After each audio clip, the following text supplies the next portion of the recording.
L'art. Pourquoi l'art aussi? Parce que l'art, on a besoin, en tant qu'individu, de sortir de l'univers qu'on nous impose. Donc l'art, ça permet de ça aussi, c'est-à-dire d'imaginer une nouvelle vie, un nouveau système, une nouvelle façon de penser et de raisonner. Donc l'artiste, c'est quelqu'un qui propose des choses. Ça peut être des idées philosophiques, ça peut être très pictural, mais ça reste quand même une idée derrière. Donc l'art, il est là aussi. Les premiers artistes, c'est la grotte de Lascaux, c'est les hommes préhistoriques qui ont récupéré des pigments qui étaient par terre, du charbon de bois. Ils ont dessiné sur leur grotte. Le street art, finalement, ça vient de là. Et on dit street art, pourquoi street art? Parce que c'est des artistes qui travaillent dans la rue. Moi, j'ai commencé l'art de rue, au départ, c'était un peu contre ce milieu de la galerie et du musée, qui était justement spécifique aux gens un peu bourgeois, je dirais, qui veulent rentrer dans le musée ou dans les galeries, et les autres, les gens un peu du peuple, les ouvriers, eux, ils n'osaient même pas rentrer dans les musées ou dans les galeries, parce qu'ils ont peur, c'est pas leur monde. Et donc du coup, l'art de rue, c'était pour ça. C'était offrir l'art gratuitement à tout le monde. Donc ça, c'était mon côté artiste de rue. Je suis toujours artiste de rue, et je suis toujours pas en galerie en tant qu'artiste de rue. Si je suis artiste en galerie, je mettrais des tableaux que j'ai fait à la maison, ou des choses sur des paysages, des choses comme ça, mais des choses qui me parlent. Donc moi, l'art, ça me permet aussi de dire ce que j'ai envie de dire. Et moi, mon problème avec la société actuelle, c'est la fin du monde, c'est l'environnement, c'est la pollution, ces choses-là, les animaux en voie de disparition. Donc ça fait depuis les années 90 que je travaille sur ce thème-là. J'ai fait l'eau, j'ai fait l'air, j'ai fait les cheminées d'usine. Et voilà. Donc tout ça, ça rentre en compte de l'art. Pour moi, l'art, c'est une façon de s'exprimer. On pourrait parler une heure sur l'art.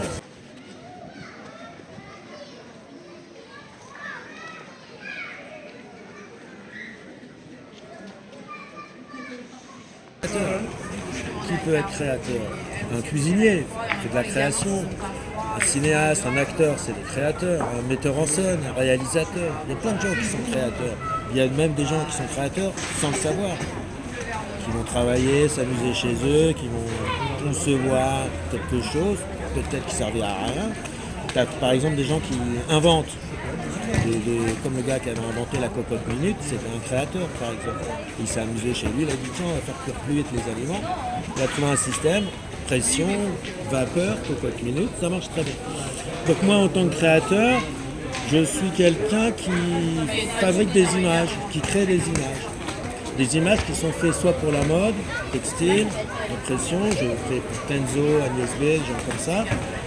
Et même avec Semyake au Japon, j'ai fait des concours de création de textiles. Donc à une époque, il y avait beaucoup de créateurs dans la mode, parce qu'on dessinait les dessins pour les jupes, chemises, dessins imprimés, aussi pour les papiers peints, il y avait des créateurs qui font les dessins et tout, on faisait mise au raccord et tout ça. Et maintenant, les créateurs, c'est plutôt dans des bureaux de style qu'on va les trouver. C'est des gens qui font des écoles, qui eux, finalement, ne sont peut-être pas forcément des créateurs, parce qu'ils utilisent déjà des images qu'ils vont chercher, qu'ils vont retravailler eux-mêmes avec Photoshop. Donc est-ce qu'ils sont créateurs ou ils sont juste, ils utilisent un format, une création pour en faire une autre. Donc c'est quand même des créateurs, même s'ils travaillent avec du numérique. Je ne suis pas anti-numérique.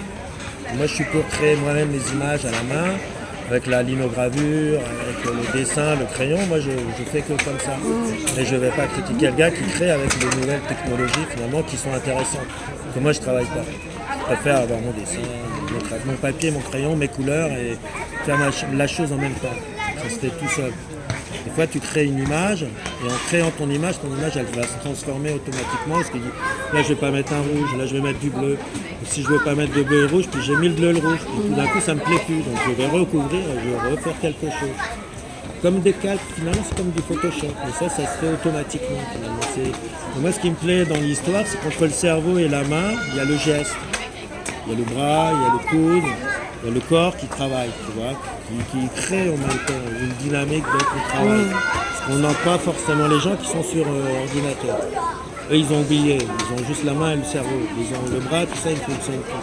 Et c'est ce qui m'intéresse dans la création, c'est quand tu fais une peinture, tu fais un grand geste, tu veux faire des coulures, tu passes des grands coups de pinceau, tu mets de l'eau, alors ça coule.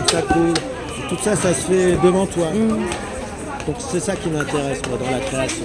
C'est d'être acteur de l'œuvre que tu es en train de fabriquer, mais cette œuvre que tu fabriques va peut-être t'amener à quelque chose que tu n'avais pas pensé au départ. Et souvent, en général, maintenant, quand j'ai un peu de bouteille, je sais ce que je veux faire du début à la fin. Donc, et après, quand j'ai fini mon truc, je regarde, et si c'est fini, si ça me plaît, je dis bon c'est bon, c'est fini, au suivant. Mais des fois, je regarde, et puis pendant 2 jours, 3 jours, 4 jours, le tableau, il va rester au mur. Il y a quelque chose qui ne me plaît pas.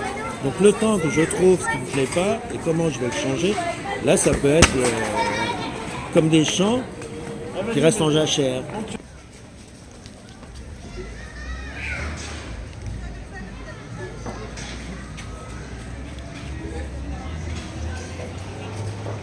Mouvement.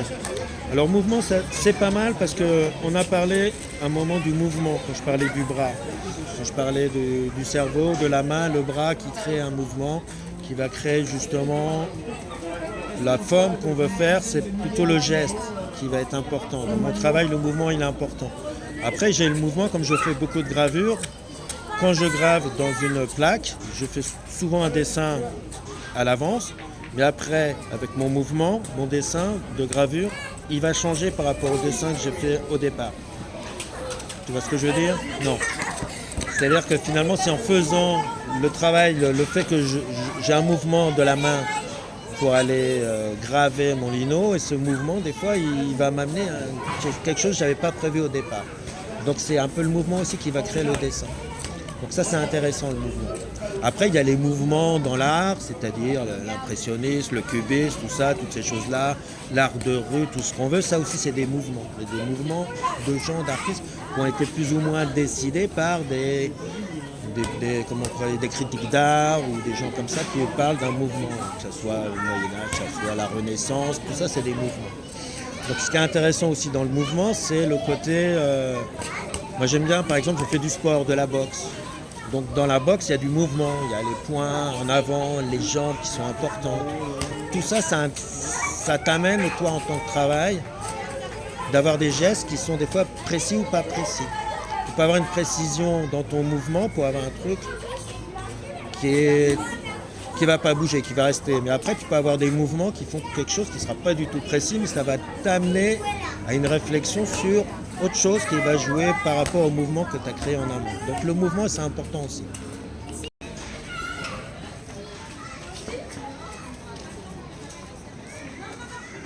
Fin de vie. Alors la fin de vie, j'en ai un peu parlé justement tout à l'heure en parlant de la fin du monde, dans lequel la Terre, on est en train de se fourvoyer, on est en train de détruire notre planète. Donc ça fait partie de la fin de vie. Mais la fin de vie, c'est aussi nous, artistes. La fin de vie, on laisse une image, on laisse une trace. On va laisser une trace sur la Terre, que les gens verront ou verront pas. Mais ça fait partie d'un legs qu'on laisse à la postérité.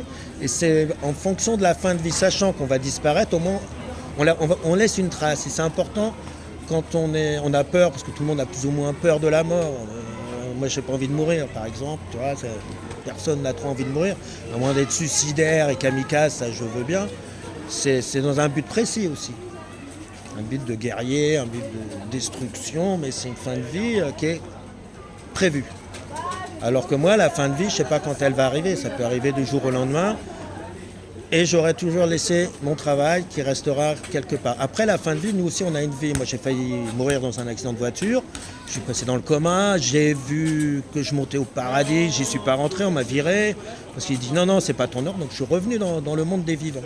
Et la fin de vie, elle est là aussi. Nous, on devient, qu'est-ce qu'on est par rapport à la mort. Moi, ayant touché la mort de près, je peux dire que je suis encore bien dans le monde des vivants. Mais je suis déjà attaché à la fin de vie. J'ai mes parents qui sont morts. Et j'ai pas de tristesse avec la mort.